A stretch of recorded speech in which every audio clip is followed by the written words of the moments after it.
네, 안녕하세요. 인사드리겠습니다. 국어 가르치는 이채린입니다. 반갑습니다. 오늘 학생도 왔네요. 자, 혹시 어머니들, 아버님도 오셨는데 이채린이라는 강사 알고 계시는 학부모님들 계신가요? 이게 사실 또 저를 알고 계시는 분들도 있으실 것 같고 또 모르는 분들도 계실 것 같아서 제가 간단하게 제 소개 먼저 하고 그리고 올해 수능 경향성 그리고 저희 커리큘럼 등등 안내해드리도록 하겠습니다. 자, 우선 PPT 잘 보이시나요?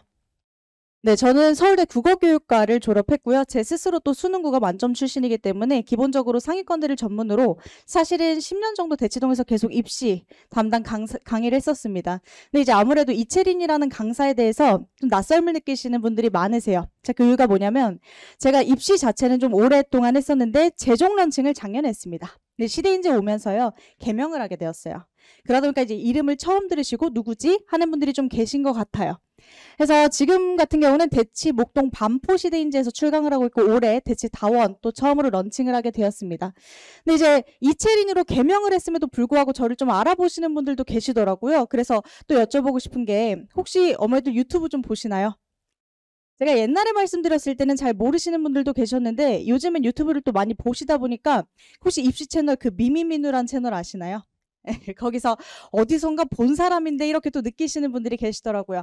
근데 제가 지금 구독자 약 200만 입시 유튜브 미미미누 채널에서 국어 영역 전문 해설 강사로도 또 활동을 하고 있습니다. 그래서 지금 학생 표정을 보니까 아마 알고 있는 것 같아요. 네, 그래서 어머니들께서 좀 오해를 많이 하시는 게 제가 좀 듣는 얘기가 외모가 좀 앳돼 보인다. 너무 어리신 거 아니냐, 경력 없는 거 아니냐라고 하는데 사실은 좀 경력 자체는 오래된 편입니다. 다만 나이가 아무래도 다른 강사보다 젊은 것도 사실입니다. 사실 젊은 나이 이렇게 시네이즈 제종 런칭해서 반응도 좀 좋고요. 제가 원래는 팀 수업 위주로 하다가 실적이 좀 잘 나와서 지금 단과를요. 올해 같은 경우는 좀 많이 열게 됐습니다. 5개 이상 열게 되었는데요. 그래서 이제 좀 올해 수능 국어에 대해서도 말씀드리고요. 그리고 사실은 제 오해를 좀 가지고 계신 분들도 계신데 이제 미미미누 채널이나 제 유튜브 채널 보시면서 좀 오해를 하시더라고요. 제가 이건 마이크 살짝 내리고 얘기하겠습니다. 혹시 이게 또 녹화가 되고 있기 때문에 저 사람 내가 유튜브에서 보니까 공부 못한 사람들 가르치는 거 아니냐, 저 사람 3등급 4등급 전문 아니냐라고 오해를 좀 하시는데요. 저는 제 스스로가 되어내고 나오게 됐고요. 원래는 특목자사 위주의 최상위권들 전문 수업을 계속 했어요. 그런데 왜 유튜브에서는 그렇게 좀 이렇게 노베이스 전문 영상을 많이 올리셨냐? 그건요, 조회수가 안 나서 그렇습니다. 네. 제가 평균적인 얘기들을 하지 않으면 조회수가 안 나와요. 그래서 최상위권들 얘기를 해봤자 이게 반응이 없어서 사실은 그랬고요. 현장에서는 아예 또 다른 모습이라고 생각을 해주시면 좋을 것 같습니다. 자, 일단은 올해 수능 얘기를 좀 간단하게 하고 시작할게요. 어머니들 올해 수능 뉴스 기사 좀 보셔서 알겠지만 역시나 또 국어가 변별력을 갖췄다고 하죠. 지금 수학보다도 국어 표준 점수가 대략 5점 정도 높게 잡히면서요. 지금 입시 최상위권들 그리고 특히 의대 가는 친구들은 국어 때문에 상당히 이슈입니다. 자, 그렇다면 올해 그렇게 나왔고 내년엔 어떻게 될까요? 자, 내년 얘기하기 전에 제가 2028학년도 입시 간단하게 언급하고 한번 시작을 해보도록 하겠습니다. 자, 27학년도 입시랑 28학년도 입시는 완전하게 달라집니다. 어머니들도 아마 그거 걱정되셔서 많이 오셨을 텐데 어차피 아이랑 또 소통을 해야 되니까 오늘 같이 오신 김에 공부를 하고 가시면 좋을 것 같아요. 자, 28학년도 입시의 핵심은 이제 전부 다 통합세대가 된다는 거죠. 어머니들도 아시겠지만 국어, 수학, 자, 그리고 지금 사회랑 과탐 다 나눠져 있죠. 자, 국어도 어떻게 구성되어 있는지 제가 간단하게 설명드릴게요. 자, 독서랑 문학 그리고 선택 과목 이 세 가지 과목 체제로 국어는 나옵니다. 자, 어머니들 아시겠지만 선택 과목은 다시 우리가 화법과 작문이라고 하는 화작 그리고 언어매체라고 하는 언매로 나눠집니다. 이렇게 나눠진 수능이 사실 이번 교육과정이 처음이고요. 그리고 이제 앞으로는 다시 등장하지 않을 겁니다. 지금 이제 분리형이고요. 그래서 지금 학생들 같은 경우는 수능을 보기 위해서는 화작이랑 언매 둘 중 하나를 선택해야 되는 구조예요. 이게 다시 통합이 되면서 기존 예전 수능처럼 화작 문은 문법입니다. 문법으로 이제 통합이 될 거예요. 자, 28학년도 전부 다 국어 통합되고 수학도 통합되고 자, 그리고 가장 큰 변화 중에 하나가 뭐죠? 통합사회랑 통합과학으로 합쳐집니다. 자, 서울대학교랑 경희대학교 입시 발표 혹시 보신 어머니들께서는 아실 수도 있는데 지금 통합사회랑 통합과학 둘 중에 하나만 등급 보겠다는 식으로 발표를 했거든요. 그러면 통합사회랑 통합과학 중에 학생들은 주로 어디를 선택하게 될까요? 제가 이걸 설명하면서 계속 말씀을 드리는데 어머니들께서 통합 사회를 많이 할 것이다라고 말씀을 많이 하십니다. 실제로 그렇게 될 겁니다. 자, 그래서 사실은요, 통합 사회랑 통합과학 쪽 변별력 확보가 굉장히 힘들어질 거고 등급 위주로만 마치게 될 겁니다. 특히 통합과학은 사실은 제 생각으로는 조금 좀 의미가 없어질 수도 있습니다. 그러면 다시 어디 쪽으로 쏠릴 수밖에 없냐면 국어랑 수학 쪽으로 쏠릴 수밖에 없어요. 이미 그 흐름 나오고 있고요. 자, 그리고 역시나 마찬가지 올해도 수능 국어 변별력을 상당히 많이 갖추고 있고 내년은 어떨까요? 내년은 제가 정말 확실하게 말씀드릴 수 있는데 정말 박 터질 겁니다. 자, 당장 이렇게 수능이 바뀌어버리면 N수생들이 다시 공부하기가 쉽지가 않아요. 자, 그러니까 올해 마지막 기회다라고 하면서 온갖 N수생들 다 들어옵니다. 자, 올해 이미 국어 너무 어렵다라고 얘기를 들었는데 내년은 더 어려워질 겁니다. 자, 미리 알고 대비를 확실하게 하지 않으면 조금 힘들어질 그럴 수능이라고 보시면 돼요. 자, 그러면 이제 어머니들께서 또 뉴스를 보시면 아시겠지만 자, 올해 수능 어디가 가장 어려웠다고 혹시 기사 나왔나요? 자, 설명이 끝나고 어머니들 질문을 좀 받으면서 저도 정말 깜짝 놀랐는데요. 자, 저는 뻔한 얘기 하지 않습니다. 그리고 오늘 오신 김에 조금은 또 특별한 얘기를 해드리고 싶어요. 자, 기사를 보시면요. 독서가 너무 어려웠다라고 할 겁니다. 그리고 17번이 킬러 문제였다 이런 말을 할 겁니다. 자, 전 시대인재 재종이고요. 제 수업 자체도 1등급 전문이기 때문에 전부 다 최상위권들 아이들의 이야기를 듣잖아요. 그리고 저는 저 스스로도 수능 국어를 경험한 세대로서 올해 독서가 절대 어렵지 않았습니다. 뉴스 기사를 믿으시면 안 돼요. 자, 왜냐하면 이거 보여드리겠습니다. 자, 이건 메가스터디에서 가져온 오답률 표인데요. 자, 보편적으로 오답률은 독서가 어려운 것이 맞습니다. 17번이 가장 어렵다고 합니다. 근데 그건 보편적인 얘기잖아요. 어머니들 혹시 목표가 어떻게 되시나요? 우리 아이 어디 보내고 싶다? 의대, 메디컬 분명히 있을 거고 스카이일 거고 1등급에서 만점 아니겠어요? 그렇죠? 당연한 얘기죠. 자, 1등급에서 만점 이 친구들이 무엇을 어려웠냐 이걸 좀 보시면 좋겠어요. 자, 그 제가 이 설명을 좀 드린 건데 독서랑 문학이랑 선택 과목 이렇게 나눠 선택 과목 화법과 작문 언어 매체죠. 화법과 작문 전체 중에 몇 표 선택하는지 혹시 알고 계세요? 원래 60% 선택했다가 이제 70%로 넘어간 추세입니다. 자, 언어 매체 선택한 친구 대략 30%예요. 이 친구들이 어떤 친구들일까요? 이 친구들은 표준 점수상 살짝 유리함을 가지고 가야 되는 상위권 친구들입니다. 들으신 분들도 계시겠지만 상위권 친구들이 언어 매체를 선택해요. 자, 언어 매체 선택자 중에 만점에서 1등급 받는 이 친구들은 무엇을 많이 틀렸는가 잘 보세요. 제가 자료집에서도 지금 넣어놨는데 자, 36번, 39번, 그리고 35번. 어머니들 오신 김에 알고 계시면 좋을 것 같습니다. 자, 독서가 1번부터 17번 문제입니다. 문학은 18번부터 34번입니다.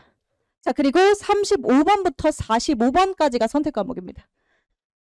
탑5 안에 무려 3개, 특히나 오답률 1위는 언어 매체 있죠. 그렇죠? 자, 이 친구들한테 물어봤습니다. 독서 어려웠니? 전혀 어렵지 않습니다. 저는 훨씬 더 어렵게 가르쳤고요. 그리고 시대인재 아이들 서바이벌 매주 보는데요. 서바이벌 독서가 훨씬 더 어려워요.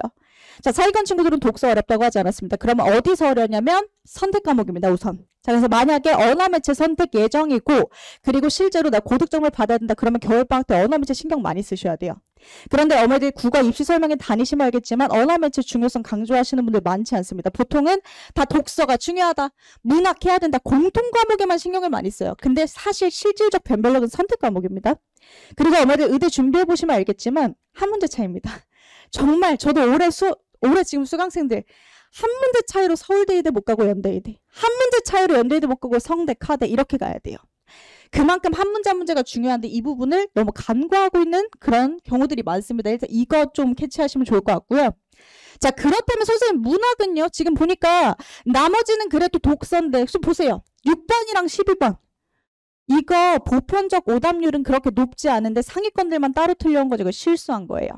자, 그러면 독서를 왜 틀려오냐? 자, 문학이요. 어렵진 않았는데 문학에서 뭐가 돼야 되냐면요. 시간 관리가 돼야 돼요. 자, 이거 일단 말씀드리고 싶습니다. 자, 우리가 지금 이렇게 총 45문항이 나온다는 걸 알 수 있어요. 45문항을 몇 분 안에 풀어야 되느냐? 80분입니다. 자, 그런데요. 지문이라는 게 있죠. 문제가 있죠. 지문을 읽는 시간은 80분의 절반 정도이기 때문에 사실상 그러면 40분이 남아요. 자, 40분 동안 45문제를 풀어야 되는 구조입니다. 사실상 한 문제를 1분 미만으로 풀어야 돼. 이거 시간 문제예요. 우리 뒤 학생들이 있어서 이제 공감 더 많이 하겠지만 시간 부족하죠? 자, 국어는 항상 시간이 문제거든. 자, 그러면 사실은요, 1등급을 잘하는 친구들 있죠? 독해력이 너무 부족한 친구들이 아니라면 시간만 주면 독서는 다 잘해요. 이게 어쩔 수가 없어요. 글을 내가 잘 읽고 정보를 잘 받아들였어. 그러면 이견이 없기 때문에 맞습니다. 그럼 독서 왜 틀려오냐? 뒤에서 시간을 엄청 많이 써요. 문학이랑 선택에서 시간을 많이 써요. 자, 그래서 아이랑 소통을 해보실 때 이런 것들이 좀 보시면 좋을 것 같은데요. 자, 제가 우선 PPT에서 먼저 좀 설명을 드리겠습니다. 어머니들께서 조금 오해하시는 것 중에 하나가 뭐냐. 무지성으로 그냥 독해력만 늘리면 되냐? 아니요. 독해력 늘리는 건 당연히 해야 되는 거고요. 사실 수능 시험은 전략 아니겠습니까? 그냥 똑똑한 학생들이 시험을 잘 보면요. 이미 1등, 2등 하는 친구들이 수능도 다 싹쓸이 하죠. 수능도 다른 영역입니다. 내신 잘하던 친구들도 수능은 다르고요. 자, 그리고 하나 더. 우리 아이는요. 교육청 모의고사 고1, 2때 봤을 때 1등급 받았는데 그럼 수능도 잘하지 않을까요? 아니요. 자, 다릅니다. 자, 교육청 모의고사랑 평가원 수능이랑은 다릅니다. 고등학교 1학년, 2학년 때 보는 건 교육청에서 출제한 모의고사고요. 출제 방식이 아예 다릅니다. 자, 좀 지워졌는데 그냥 지우겠습니다. 자, 평가원이 유일하게 출제하는 게 고3 6월 모의고사, 9월 모의고사 수능이에요. 이 세 가지 시험인데 기존에 출제했던 모의고사랑은 방향성이 아예 다르기 때문에 따로 빼서 준비를 하셔야 됩니다. 그러면 최상위권들은 생각보다 어디를 힘들어하냐면 문학이랑 선택하면 이거 베이스 안 되면 독서도 사실은 어렵다고 보시면 돼요. 왜냐면 일단 시간 관리 안 되고요. 자, 특히나 이과 베이스 최상위권들은 문학을 조금 어려워하죠. 저 안 그래도 어제도 반포 시대인재 가서 입시 설명했는데 어머니들께서 맞다고 이런 말 해주는 선생님 처음 봤다는 거예요. 다들 독서가 어렵다고 하지. 근데 우리 아들은 문학이 어렵다고 했는데 이게 어떻게 된 거냐.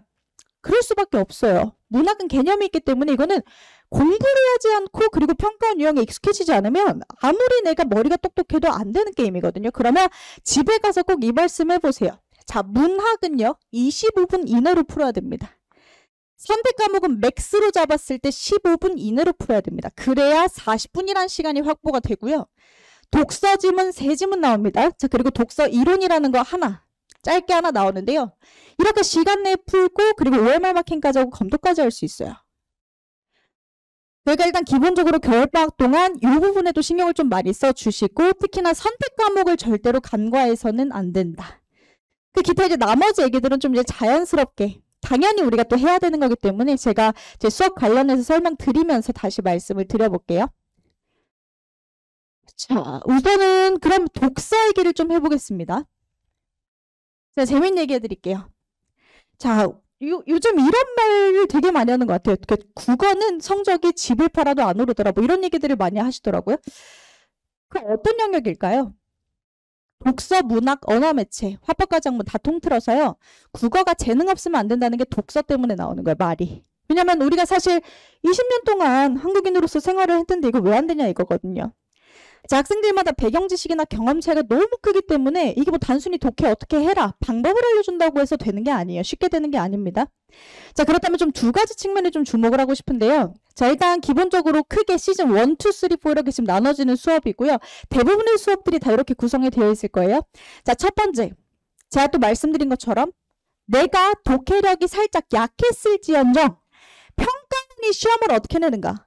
평가원이 지문을 어떻게 내고 내가 그걸 문제랑 어떻게 연결시켜야 되는가에 대한 전략을 배워야 되겠죠? 그래서 저는 제 수업을 듣지 않더라도 반드시 겨울방학 시기에 뭘 해야 된다고 보냐면 평가원과 교육청 10개년치 기출은 분석을 맞춰야 된다고 얘기를 합니다. 자, 이때 기출 분석 제대로 끝내놓지 않으면 사실 학기 중에 들어가면 상당히 어려워져요. 그래서 이때 좀 어느 정도 자, 선생님 저 교육청까지 보기 좀 힘든데 그렇다면 아까도 말씀드렸던 것처럼 수능을 출제하는 평가원 기출 분석은 반드시 이때 끝내시면 좋다. 물론 뒤에 가서 한 번 더 돌릴 거예요. 자, 근데 어쨌든 간 어떻게 문제가 나오는지 전략을 알아야 된다. 자, 그리고 제 수업의 강점인데요. 자, 시즌 2, 3월부터 5월 이 시즌에 저는 수능 특강 같이 병행합니다. 자, EBS 연계 비율이 어떻게 되는지 혹시 알고 계시나요? 자, 지금 현재 수능에서 EBS 연계 비율이 무려 50%입니다. 연계 체감이 별로 안 되던데요? 라고 하시는 분들도 계시겠지만 제 기준에서는 연계 체감이 상당히 많이 되고 있다고 봅니다. 그럼 연계 체감은 어떻게 될까요? 자, 독서 관련해서 말씀을 드리면 독서는 크게 3가지 제재가 나옵니다. 자, 인문이랑요. 사회랑요. 그리고 과학기술입니다. 이 세 가지 제재, 자 이번에 예를 들어서 열팽창 이런 게 나왔어요. 열팽창은 EBS 이미 다룬 개념이고요. 칸트의 인격 동일성 나왔습니다. EBS 이미 다 나왔던 거고요. 법지문에 대해서 마찬가지입니다. EBS 이미 다 나왔던 개념들이에요. 근데 사실 이런 거 있잖아요, 어머니들. 예를 들어 채권 이런 지문들이 나와요. 우리 아이들이 채권을 알고 있는 거랑 모르고 있었을 때 글을 받아들이는 속도가 다르겠죠? 저는 뭐를 좀 강조하냐면 배경 지식을 좀 강조합니다. 자, 제가 입시를 10년 정도 지금 대치동에서 했다고 했는데 제가 되게 재밌는 거 말씀드릴게요. 자, 저는 처음에 어디서부터 시작했냐면 초등학생들, 중학생들 데리고 영재 교육 시켜서 수능 보게 한 다음에 대학 빨리 보내는 거. 그쪽으로 좀 원래 일을 했었어요. 그래서 정말 놀라운 걸 발견하게 됐는데 초등학생들 데리고 뭐 공부시키는지 혹시 아세요? 자, 예를 들어 경제 지문을 읽혀야 돼. 경제 지문을 읽혀야 되는데 경제 지문을 어떻게 읽는지를 가르치기 전에 맨 큐에 경제학을 가르칩니다. 경제를 가르쳐버려요. 제 제자 중에 수능 국어 뿐만이 아니라 전체 만점권 서울대 의대 간 친구한테 물어봤어. 야, 너 이번에 국어 어렵지 않았어? 아니요, 괜찮았는데? 왜? 다 알고 있던 거라. 이런 식이에요. 극상위권들은 그냥 아는 걸로 풀어버립니다. 그리고 우리가 사실 그래요. 본질을 좀 놓치고 있는데 똑똑하면 사실 잘하는 겁니다. 그렇죠? 똑똑하면 글이 잘 읽히고요. 왜 사회탐구를 선택한 학생들은 과학기술을 어려워하는 거야? 왜 과학탐구를 선택한 사람들은, 친구들은 왜 사회지문, 인문지문을 어려워하는 거야? 이게 너무 당연한 얘기거든요. 근데 이게 별로 신경을 안 써요. 하지만 저는 EBS 연계 베이스로 해서 사실상 똑똑해지는 게 중요하기 때문에 인문 철학, 전 또 이제 옛날엔 사회탐구를 했기 때문에 철학, 그리고 사회, 경제, 법, 지식들, 과학기술도 마찬가지. 이거 다 공부시키거든요. 그래서 정말 또 이 점은 뭐냐면 우리 고3 친구들 중에서는 또 수시 준비한 친구들이 꽤 많습니다. 고3 들어가서 이제 수시할 때요. EBS가 내신에 들어가요. 자, 이 내신까지 같이 대비를 해버리니까 내신이랑 수능을 동시에 잡을 수 있는 게 고3한테 굉장히 중요한 거거든요. 사실. 왜냐면 지금 시간 대비 효율이기 때문에. 지금 우리가 재수를 하기가 상당히 좀 곤란하죠? 나도 너무 속상해. 그래서 그쵸? 뒤에 이제 우리 학생들이 더 공감할 거야. 그쵸? 근데 이제 마찬가지. 같이 준비할 수 있는 좀 기회라고 보시면 되고 그 이후에 고난도 기출과 리트 같은 어려운 것들, 수능 외적인 지문들도 보면서 사실상 정말 독해력을 넘어선 상식을 키우고요. 마지막 파이널 때는 뭐 당연히 하겠지만 실전 모의고사 위주로 시간 관리 연습을 합니다. 저는 사실 정말 중요하게 생각하는 게 실전력입니다. 아무리 실력이 있어도요. 점수가 안 나오는 상위권들이 너무 많아요. 실전에 대한 연습이 안 돼 있으면 사실 다 의미가 없는 겁니다. 자, 대원외고를 제가 나왔는데요. 대원외고가 제가 이제 입시를 할 때 문과에서 탑이었어요. 문과에서 그 당시에는 의대도 갔습니다. 그래서 제 친구였습니다. 제 친구 중에 별명이 900점인 친구가 있었어요.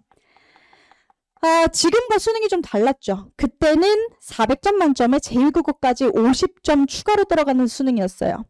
자, 6월이랑 9월 올만점 450 올만점 받아서 저희 대원외고 전교 1등이었던 친구 900점 별명 가진 친구가 있었습니다.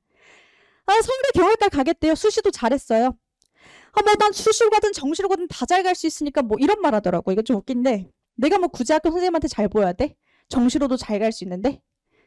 자, 이 친구 수능 때 국어 3등급 떴어요. 이게 가능한 겁니다. 수능이라는 것은. 그러니까 내가 아무리 실력이 있어도 막판에 실전력이 뒷받침되어 있지 않으면 사실 이건 어렵습니다. 그래서 이 실전력, 저는 특히나 제가 수능 국어를 만점 받았기 때문에 이 부분 정말 강조하고 있고 지금 재종 친구들한테 제 평가가 좋은 편인데 이 부분을 건드려주는 강사가 많지는 않다고 하더라고요. 그래서 어쨌든 간 그건 마찬가지입니다. 문학도예요. 자, 문학도 마찬가지로 동일한 방식입니다. 자, 문학은요. EBS 전개가 훨씬 중요합니다. 자, 소설 하나. 같은 작품이 들어갑니다. 동일한 작품이요. 자, 그리고 시 두 작품이 동일한 작품이 들어갑니다. 자, 그러면요. 저는 사실 소설에서는 약간 반신반의예요. 왜냐면 소설은 작품은 동일하지만 장면이 다릅니다. 자, 시는요. 동일한 시가 들어갑니다. 여기서 시간 단축을 아주 많이 할 수 있어요. 자, 오늘 가셔서 아이한테 한번 풀어보라고 하시면 좋을 것 같아요. 자, 올해 수능 풀어봐라. 제가 말씀드렸지만 보편적인 정답률, 오답률을 보시면 안 돼. 우리 아이가 무엇에 약한지를 보셔야 됩니다. 그러면 분명히 나 독서는 괜찮은데? 근데 문학이랑 선택이 어렵다. 라고 하는 학생들이 많을 거고요. 뭐 이제 만약에 사실은 3등급, 4등급 이 친구들이라면 독서가 어렵긴 할 거예요. 제가 지금 말씀드리는 건 1, 2등급 학생들 베이스로 하는 거니까. 그런데 자, 이 친구들은 EBS 지금 연계체감을 못하죠. 그렇죠? 자, 근데 올해 EBS 공부를 한 친구들은 여기서 시간을 5분은 단축을 한단 말이죠. 여기에서 차이가 나는 거예요. 그래서 미리 좀 대비를 하시면 좋다. 나중에 파이널 때 몰아치기 하는 것보다는 미리미리 그냥 시즌에 맞게 대비를 하는 것이 좋습니다. 자, 그리고 아까도 말씀드렸던 것처럼 문학은요. 개념이 비어있으면 아무리 극상위권이어도 흔들릴 수밖에 없어요. 이 부분에서 굉장히 자신이 있습니다. 왜냐하면 저는 서울대 국어교육과 전공이기 때문에 저는 문학이랑 문법은 가급적이면 제가 아니더라도 전공자 수업을 꼭 들으라고 말씀을 드려요. 그래서 요즘은 특히나 교과 기반의 수능 체제로 좀 많이 변하고 있기 때문에 확실히 이렇게 기본적으로 전공자의 시선에서 보는 이런 수업들이 좀 유리한 것 같습니다. 자, 그리고 저의 수업의 이제 혜택인데요. 저는 선택 과목을 상당히 중요하게 생각을 합니다. 그래서 단과 수업은 사실 선택 과목 수업을 못해요. 왜냐하면 화법과 작문을 선택하는 친구도 있고 언어 매체를 선택하는 친구도 있기 때문에 특강이 아니라면 사실 공통 수업으로 묶어서 할 수가 없어요. 자, 하지만 저는 너무나도 중요하게 생각하기 때문에 그냥 저 수업을 듣는 학생들한테는 무료로 언어 매체랑 화법과 작문 강의를 다 제공을 해주고요. 그리고 맞춤형 자료를 무제한으로 제공해줍니다. 수능날까지. 그래서 제 학생들 중에서는 언어 매체를 특히 틀린 친구들이 없습니다. 아이들이 이건 정말 너무 고마고 올해도 실적이 너무 좋아요. 지금 수능고가 만점자뿐만이 아니라 저는 사실 팀 수업을 계속 위주로 해왔습니다. 이번에 이렇게 오픈 단가하는 거 처음인데요. 팀 수업하면요. 제 수업의 80%들이 1등급 나와요. 지금 저한테도 계속 연락하고 저는 사실 비율이 중요하다고 생각해요. 왜냐면 사실 오픈 대형 단가에서 막 몇백 명 가르쳐. 근데 이제 그 중에서 사실 1등급 받는 친구들 10명 쓰면 안 되거든요. 이게 사실 현실이고 인강을 아무리 들어도 이게 수치가 나올 수가 없거든요. 근데 이제 저의 좀 프라이드는 뭐냐면 어쨌든 제가 사실은 이제 좀 인정하는 건 이채린이랑 강사 당연히 이제 막 루키로 떠오르기 때문에 누군지 잘 모른다. 하지만 그만큼 저희끼리 프리미엄이기 때문에 제가 아낌없이 자료를 주고 1대1로 피드백을 저희 다 조교들 수능 만점자 출신들인데 그 친구들 다 붙어서 1대1로 다 교정을 봐주고 자료도 맞춤형으로 다 무제한으로 제공해주고 그래서 이 부분에 대해서는 좀 자신감이 있습니다. 자, 그리고 특히나 질의응답. 대형 단가 들으면 사실 질의응답 해결이 잘 안 돼서 되게 곤란해요. 근데 잘하는 친구들일수록 사실 강의 듣는 시간 좀 줄이면서요. 자기가 공부하고 모르는 거 질의응답 많이 해야 실력이 늘어요. 자, 이 부분에 대해서는 24시간 내로 계속 상주하는 우리 조교쌤들과 제가 질의응답을 좀 봐주고 있어서 아이들이 성적이 상당히 빠르게 오릅니다. 그래서 지금 저는 전부 다 자체 컨텐츠로 1년 동안 이제 나가고요. 이제 1년에 나가는 책이 대략 한 80권 정도 됩니다. 그래서 자료적인 측면으로서 만족도가 상당히 높은 편이에요. 자료는 부족하지가 않다. 오히려 너무 많아서 뭘 풀어야 될지 모르겠다. 뭐 이런 얘기는 하는데 전부 다 자체 제작 자료로 그리고 이제 올해 특히나 재종 학생들이 후기를 좀 많이 보내줬는데 자료 너무 좋았다고. 이 친구들이 모르는 친구들이 아니거든요. 이미 인강 다 들어봤고 기출해설 많이 받고 근데 또 다른 관점이라는 거야. 그래서 특히 저는 문학 전담으로 들어갑니다. 시대인재에서.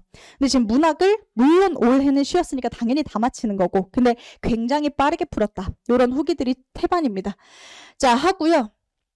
그럴 뿐만이 아니라 어머니들께서 어쨌든 간 좀 하고 싶으신 것들이 있으시잖아요. 자, 저희 시대인재 재종 컨텐츠 병행합니다. 자, 그래서 내가 진짜 제대로 각 잡고 준비하고 싶어. 근데 나 고3이라서 시대인재 컨텐츠를 활용을 못하겠네. 이런 걱정 안 하셔도 돼요. 저희는 시대인재 재종 컨텐츠 병행되고요. 그리고 아실 수 있는데 이감이라든지 상상, 한수, 기타 사설, 모의고사들 다 병행을 합니다. 그리고 마찬가지 선택 과목 절대 간과하지 않기 때문에요. 1년 동안 정말 공부량에 부족함 없이 모든 것들을 준비할 수 있도록 자료는 아낌없이 지원을 해드립니다. 그리고 저는 사실 그렇게 생각을 해요. 아까도 말씀드렸지만 강의는 당연히 잘해야 되는 거고 문제는 사후 관리가 어떻게 돼야 되는 것인가. 왜냐면 개인마다 약점이 다 다른데 아까도 말씀드렸지만 독서. 약한 친구들 그 중에서도 또 더 약한 게 있거든요. 저한테 계속 얘기해요. 선생님 저 사회지문 더 풀고 싶은데 어떻게 해요? 과학기술 더 풀고 싶은데 어떻게 해요? 다 줍니다. 그래서 개인의 약점에 맞춰서 계속 문제를 받고 그리고 저희는 1대1 피드백이 들어가요. 근데 이제 마찬가지로 전부 다 조교쌤들이 특성에 맞춰서 들어갑니다. 예를 들어 수능국어 만점 출신의 조교가 나랑 안 맞다는 사람도 있어요. 예를 들어 본인이 약간 등급이 약했던 거지. 한 3등급이야. 저는 조교쌤이 저보다 너무 잘해서 제 마음을 이해를 못 해줍니다. 자, 그런 친구들을 위해서는 또 3등급에서 1등급까지 올린 조교쌤들이 들어가요. 이런 식으로 해서 저희는 맞춤형 피드백이 좀 잘 들어가고 있고요. 사실 저는 이제 시간이 많지 않기 때문에 저는 이제 사실 이벤트를 합니다. 아침마다 잘 일어나고요. 숙제를 열심히 한 친구들한테는 저의 상담권을 선물로 줘요. 저랑 상담을 하는 학생들도 있고 하지만 이제 어쨌든 조교 선생님들과 정기적으로 상담을 하면서 지속적으로 내 약점을 뭔지 이렇게 보완을 해나갈 수 있는 구조입니다. 아까도 말씀드렸지만 들었지만 저 아침에 일어나는 거 중요하게 생각하기 때문에 파이널 시즌 때는 기상인증 계속 같이 하고 올해 애들 너무 열심히 해줬고요. 공부 계획표까지 봐줍니다. 일주일치 공부 계획 짜오라고 하고요. 제가 직접 다 수정해줬어요.